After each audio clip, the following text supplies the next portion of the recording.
مجھے لوگ کہتے ہیں کہ دعوت اسلامی کوئی بزنس کیوں نہیں کرتی. میں کہا دعوت اسلامی نے ایک انویسٹمنٹ کمپنی کھولی ہوئی ہے. ہم لوگوں کو شیئر کرتے ہیں کہ آپ آئیے ہمارے ساتھ انویسٹ کیجئے. پر کس چیز پہ انویسٹ کریں؟ میں کہا ہماری پروڈکٹس ہیں.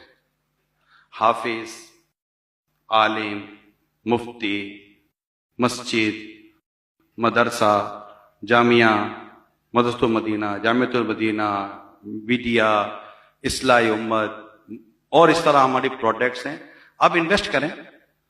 آپ انویسٹ کرنے کے بعد آپ دیکھیں کہ آپ کی سوسائٹی کو جس پر آپ نے انویسٹمنٹ کیا آپ کو دعوت اسلامی کتنا ریٹرن دے رہی ہے. انشاءاللہ آپ کو ریٹرن نظر آئے گا، آپ کا انویسٹمنٹ بڑھتا چلا جائے گا، اور اس کا جو پروفٹ آپ کو اللہ نے چاہا تو ملے گا، وہ قبر میں بھی ملے گا اور قیامت کے دن ملے گا، اور جنت میں اس کے مزے لیں گے انشاءاللہ.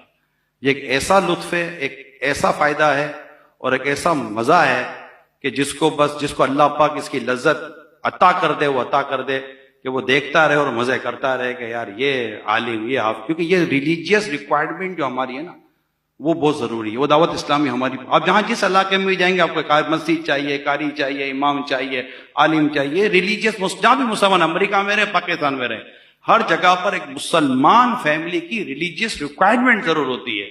دعوت اسلامی آپ کی بہت ساری بیسک ریلیجیس ریکوائرمنٹ کو فلفل کرتی ہے، اور اس کے لیے کہتی ہے کہ آپ انویسٹ کریں، انشاءاللہ ہم آپ کو یہ مسلمانوں کو یہ پرووائڈ کر دیں گے. اللہ عمل کرنے کی توفیق عطا فرمائے.